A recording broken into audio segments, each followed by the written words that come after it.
Hey guys, it's Sarah here. It's week 15 for our CSA this week. So we're 3/4 of the way through the season and we're finally moving into our fall crops. Tonight I wanted to highlight kale, which is an awesome fall crop. And it actually tastes way better in the fall after a first frost than it does in the heat of the summer. And that's because the sugars in the plant condense and it actually sweetens after the frost comes.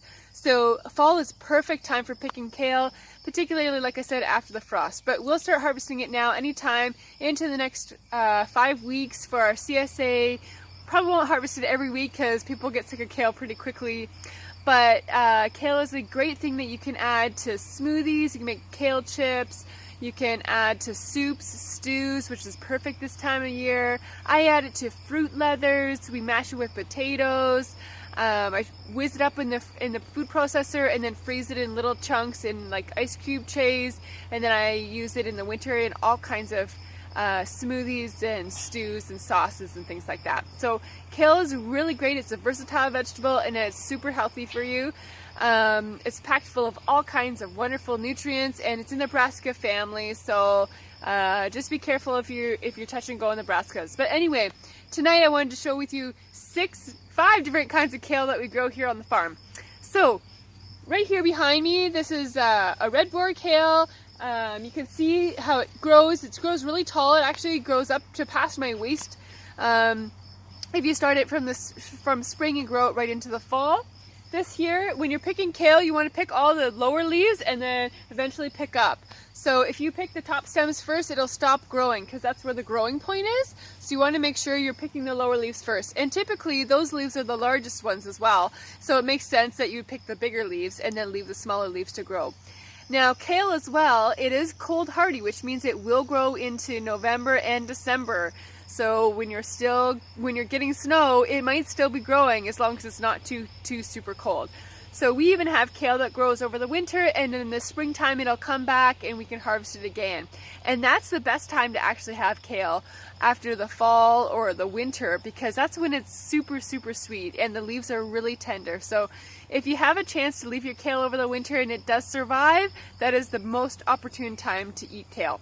So I'll show you the different varieties that we grow here and give you a little bit of idea of how we use them. So these are the kinds of kales that we grow. I just picked some here before the video. We have what's called red Russian kale. This is a red boar, like what's behind me here. We've got, this is a dinosaur kale, and we've got the green kind that you usually see at the grocery store. It's a typical green kale, and then this is a Delaware kale.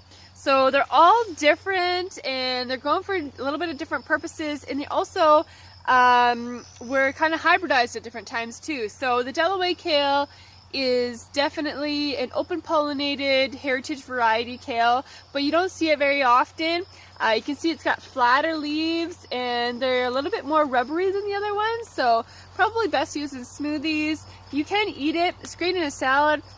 But it's just not as pretty as some of these crinkly kales here, right? Like this is a beautiful kale, and I love to make kale chips out of these ones here because you can massage the oil into it, and it's a nicer crunch, I think, when you make kale chips, but that's my personal opinion.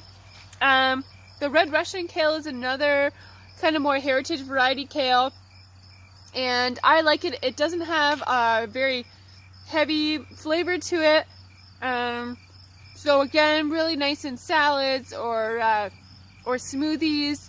I chop it up, put it in for the winter time. Dinosaur kale here, again, is more of a heritage variety. You see sometimes in the grocery store. It's got a nice leathery flavor to it.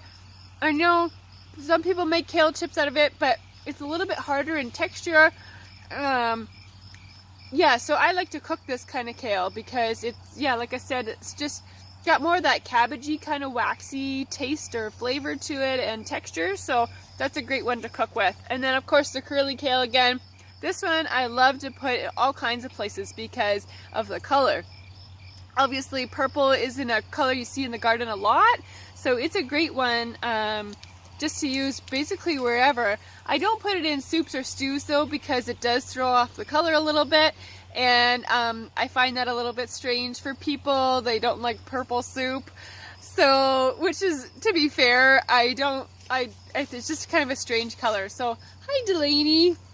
I like to put it more in smoothies and things like that when I'm using other fruits, and then put it in kale chips because of course that's just fun. So those are the different kinds of kale. Like I said, we've got 5 more weeks for our CSA after this. We're really looking forward to more fall crops coming on, and we'll be shooting more videos about fall crops.